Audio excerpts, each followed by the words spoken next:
আসসালামু আলাইকুম এভরিওয়ান। আজ আপনাদেরকে দেখাবো জাস্টিটের দোমানদা করার দ্বিতীয় পর্ব। তো দেখতেছেন একটা মেল আসছে। তো আপনি আপনার মেল চেক করলেই দেখবেন এরকম একটি মেল আসবে। তো ওখানে ইন্টার ইউর ডিটেলস ওখানে ক্লিক করে দিলেই আপনার এরকম একটি পেজ আসবে। এখানে বলছে ভেরিফাই ইউর আইডেন্টিটি, যেটি কম্পিউটার দেখানো হয়েছিল। এখানে আপনার রেসিডেন্ট পারমিট অর্থাৎ পেরমিটের সৌজন্য অটোমেটিক্যালি এখানে ক্যামেরা অন হয়ে যাবে। আপনি আপনার যে পেরমিটের সৌজন্য রয়েছে ইতালিয়ান, সেটিকে এইভাবে ফ্রন্ট সাইড অর্থাৎ সামনের সাইডটাকে ভালো করে পিকচার তুলে নেবেন, যাতে করে লেখাগুলো বোঝা যায়। পিকচারটি যদি সুন্দর হয় তাহলে ওকে দিয়ে দিবেন, এবং পরবর্তীতে আপনি যদি ওকে দিয়ে দেন, আপলোড দেন, আপলোডে ক্লিক করলেই কিন্তু ব্যাক সাইড যাবে। তো এখানে লেখা দেখতেছেন যে রেসিডেন্ট পারমিট ব্যাক সাইড। তো আপনি আপনার পেরমিটের সৌজন্যর ব্যাক সাইডটিও সেমভাবেই পিকচার তুলে সরাসরি আপলোড করে দিবেন। সো এখানে দেখতেছেন যে আমি ব্যাক সাইডও পিকচার তুলে নিছি, আপলোডে ক্লিক করে দিলাম। তো একটু অপেক্ষা করবেন, অপেক্ষা করলে আপনাকে নেক্সট ধাপে নিয়ে যাবে। ওকে, আসলে এখানে বলা হয়েছে যে আপনি আসলে কোন দেশি ডকুমেন্ট ব্যবহার করতে চাচ্ছেন। আমি যেহেতু ইতালিয়ান ডকুমেন্ট ব্যবহার করতে চাচ্ছি, তো আমি ইতালিয়া সিলেক্ট করে দিলাম। উপরে যদি দেখেন লেখা রয়েছে সাবমিট আইডেন্টিটি কার্ড। আপনি ইতালিয়ান রেসিডেন্ট যে কার্ডটি রয়েছে ওইটিকে এখানে আবার পিকচার তুলে নেবেন, ওইটিকে আপলোড দিতে বলছে। তো সুন্দরভাবেই পিকচার তুলে নেবেন যাতে করে লেখাগুলো সুন্দরভাবে বোঝা যায়। যদি সুন্দর হয় তাহলে আপলোড দিয়ে দিবেন। আপলোড দিয়ে একটু অপেক্ষা করবেন, আবার ব্যাক সাইড দিতে বলছে। অবশ্যই আবার টেকে ফটোতে ক্লিক করে আপনি আপনার আইডেন্টিটি কার্ডের ব্যাক সাইডটি দিয়ে দিবেন। ওকে, আমি দিয়ে দিলাম ব্যাক সাইড, সামনে সে দুটি আপলোড দিয়ে দিলাম। এখন আমাকে আবার একটু অপেক্ষা করতে হবে পরবর্তী ধাপের জন্য। দেখতেছেন আপলোড কিন্তু হচ্ছে।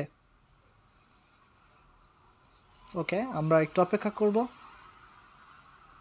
ওকে, আবারও বলছে যে চয়েস ইউর ডকুমেন্ট। আমরা আবারও যেহেতু ইতালিয়ান ডকুমেন্ট ব্যবহার করব, অর্থাৎ ইতালিয়ান ডকুমেন্ট ব্যবহার করার জন্য আমি ইতালি সিলেক্ট করে দেব। ড্রাইভিং লাইসেন্স আছে, যেহেতু আমি আমার মার্ক কেনার কথা বলেছিলাম অ্যাপ্লাই প্রথম ক্ষেত্রে, সেই ক্ষেত্রে এখানে কিন্তু ড্রাইভিং লাইসেন্স চেয়েছে। তো নিজে দেখতেছেন যে ড্রাইভিং লাইসেন্সের ওখানে ক্লিক করলেই আমার কিন্তু আবারও টেকে ফটো অপশন চলে আসবে। সুন্দরভাবে আমি আমার ড্রাইভিং লাইসেন্সটিকে ফটো তুলে নিব, সরাসরি কিন্তু এখান থেকেই আপলোড দিয়ে দিব। ওকে, ফ্রন্ট সাইড আপলোড দেওয়া হলেই আমাকে একটু অপেক্ষা করতে হবে, আবার চলে আসছে। এখানে কিন্তু ব্যাক সাইড দিতে বলছে। তো আমি সুন্দরভাবে আবার ব্যাক সাইডও দিয়ে দিব।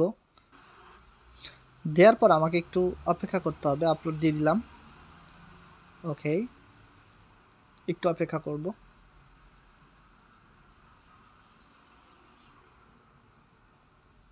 একটু সময় নিচ্ছে।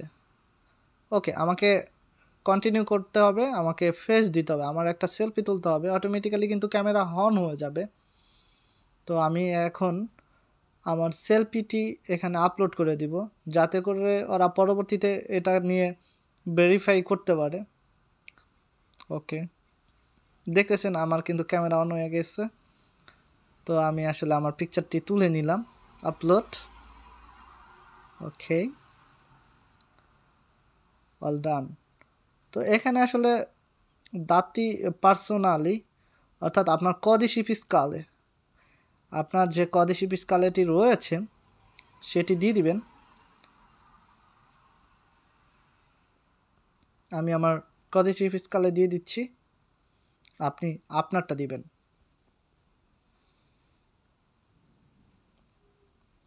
ওকে, কদিশি ফিসকালে দিয়ে দিছি, এবং দ্বিতীয় নাম্বারে রয়েছে আপনাকে একটা লেজের কথা বলছে, আপনি এটাকে নো সিলেক্ট করে দিবেন। ওকে, ইয়েস যদি বলেন, অর্থাৎ আপনি যদি অসুস্থ থাকেন তাহলে কত পার্সেন্ট কি ওটা নো দিয়ে দিবেন। ওকে, পরবর্তীতে ইন্দিরিস, অর্থাৎ আপনার ঠিকানা। আচ্ছা, আমার ঠিকানাটি দেওয়া আছে, কারণ প্রথমে আমি দিয়ে রাখছিলাম। ওকে, সিভিক অর্থাৎ বাসা নাম্বার এবং নুমেরো কাপ্পা, ওকে, সেটিও আছে আমার দেয়া। কোন চিতায় শেস্ত সানজোবানি, এখানে লেখা আগে থেকেই আসছিল। ওকে, এখানে তৃতীয় ধাপে যেটি দেখাচ্ছে সেটি হচ্ছে কন্ট্রাত্ত। আপনার কি অন্য কোনো কন্ট্রাক্ট আছে কি না? যেহেতু আমার নেই, সেক্ষেত্রে নো। ওকে, আপনার সবগুলো আমি যেভাবে দিয়ে দিচ্ছি আপনারা ওইভাবে দিয়ে দিবেন। ওকে, নিচে যাব আস্তে ধীরে। তো এখানে বলা হয়েছে যে আপনার পেরমিসের সৌজন্য এখনও বালিদ আছে কি না, বা বালিদ না থাকলে আপনার অ্যাপার্টমেন্ট আছে কি না। সেই ক্ষেত্রে কিন্তু ওরা সেকেন্ড যে এই অপশনটা আছে এটা দিয়ে দিছে। তো এখানে যদি আপনার পেরমিসর দিয়ে সৌজন্য এসকাদুত হয়, সেক্ষেত্রেও আপনি আপনার রিসিভোটা দিয়ে কিন্তু কাজ চালিয়ে যেতে পারবেন।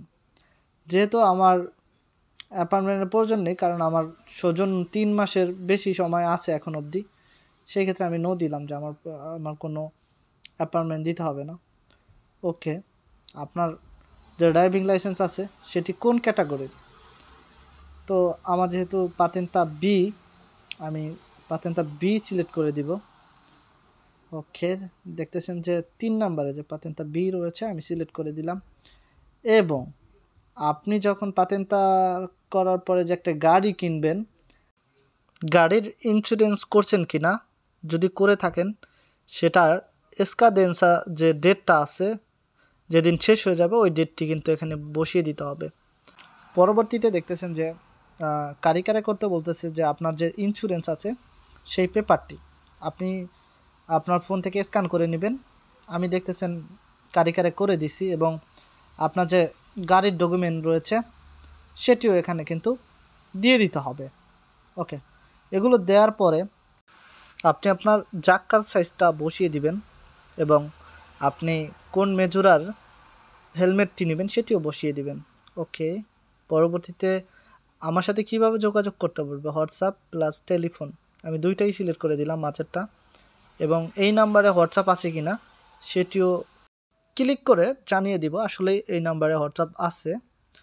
তো আমি আচ্ছেত্তা দিয়ে, এবং সর্বশেষ স্টেপ ছিল এটাই, এবং কন্ট্রোলা ইনভিয়া, অর্থাৎ আমাকে বলছে যে কন্ট্রোল করে নাও, এবং কন্ট্রোল শেষে ইনভিয়া ক্লিক করে দাও। ইনভিয়া ক্লিক করে দিলাম।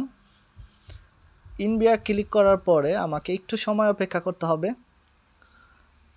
অপেক্ষা শেষে আসলে এটি কিন্তু আমার একদমই লাস্ট ধাপ ছিল। সব শেষে দেখতেছেন যে স্থায়ী ভেরিফিকান্দো আইতুয়াদাতি, অর্থাৎ আপনার অ্যাপ্লাইটি তারা দেখতেছে, এবং যখন তাদের হাতে পৌঁছে যাবে, অর্থাৎ তারা ভেরিফিকারে করে ফেলবে, তখন কিন্তু জানিয়ে দিবে আসলে তাদের কি কোনো ধরনের রাইডার লাগবে কি না, বা লাগলেও আপনাকে কত ঘন্টা কাজ দিবে। তো সম্পূর্ণ ভিডিওটি দেখার জন্য আপনাদেরকে অসংখ্য ধন্যবাদ। দেখা হচ্ছে পরবর্তী ভিডিওতে। ততক্ষণ অবধি ভালো থাকবেন, সুস্থ থাকবেন। আল্লাহ হাফেজ।